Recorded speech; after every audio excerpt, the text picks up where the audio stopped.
Yes. అలాగే ఈ Obama టైంలో కావచ్చు, అలాగే జో బైడెన్ టైంలో కావచ్చు, కాస్త క్యూబాతో రిలేషన్స్ మెరుగుపరుచుకోవాలనేటువంటి ప్రయత్నాలు జరిగాయి. బట్ మళ్ళీ ట్రంప్ వచ్చిన తర్వాత ఇవి మళ్ళీ రోల్ బ్యాక్ అయ్యాయి. బట్ ఇన్ ఫ్యూచర్ ఈ రిలేషన్స్ ఏమన్నా మళ్ళీ ఫైనల్ టాక్స్కి వెళ్ళి ఇలా శాంతియుతంగా ఏమన్నా ముగిసేటువంటి పరిష్కారం ఉందంటారా సార్?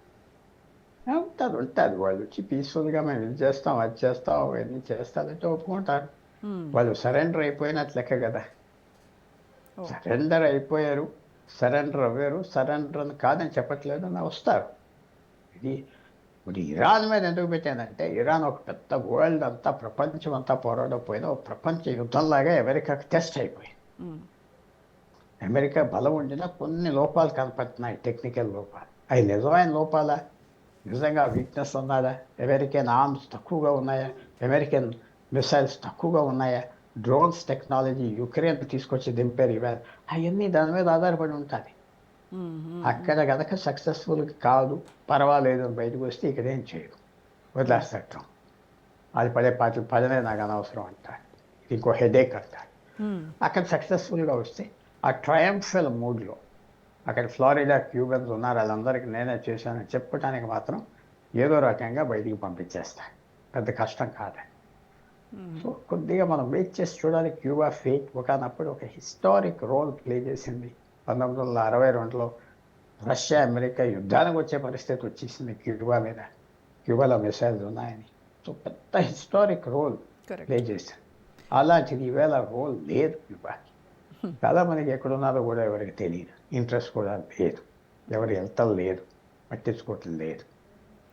అంటే మార్పు అనేది ఇప్పుడు ఖాయం కాబట్టి అప్స్ అండ్ డౌన్స్ ఉంటాయి. జీవితాల్లో ఉన్నట్టుగా దేశానికి అప్స్ అండ్ డౌన్స్ ఉంటాయి. క్యూబా ఇప్పుడు డౌన్ అయిపోయింది, మళ్ళీ పైకి వస్తుందా? ఏమన్నా ఆయిల్ దొరికితే, గ్యాస్ దొరికితే పైకి వస్తుంది, లేకపోతే కష్టం. అండ్ క్యూబా నికెల్ ఉత్పత్తిలో చాలా కీలకమైనటువంటి దేశం కదా సార్, ప్రపంచవ్యాప్తంగా కూడా. సో అలాంటిది ఇప్పుడు ఇటు ఇన్ కేస్ కనుక అమెరికా ఒకవేళ మిలిటరీ ఆప్షన్కి కనుక తలొగ్గితే, దాని గురించి ఆలోచిస్తే, అప్పుడు కరేబియన్ సముద్రంలో ఉన్నటువంటి షిప్పింగ్ లేన్స్ ఏమైనా ఎఫెక్ట్ అవుతాయా?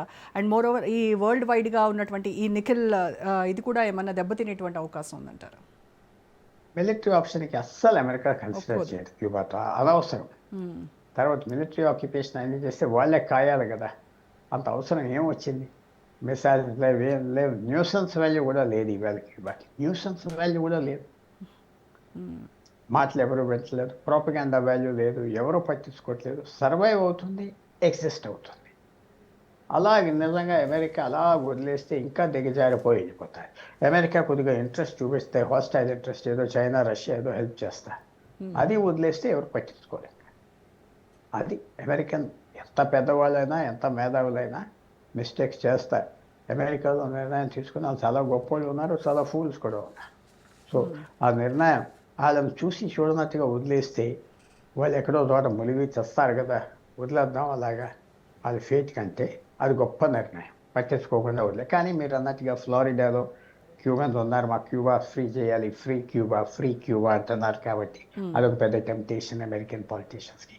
డొనాల్డ్ ట్రంప్ ఫ్లోరిడా ఆయన సపోర్ట్ చేసే స్టేట్ కాబట్టి, ఆయన సెకండ్ క్యాపిటల్ కాబట్టి ఏదో రకంగా చేస్తారు. బట్ ఇరాన్ నిర్ణయం, ఇరాన్ ఏమవుతుందో దాని గురించి మనం వెయిట్ చేసి చూడాలి. Right sir.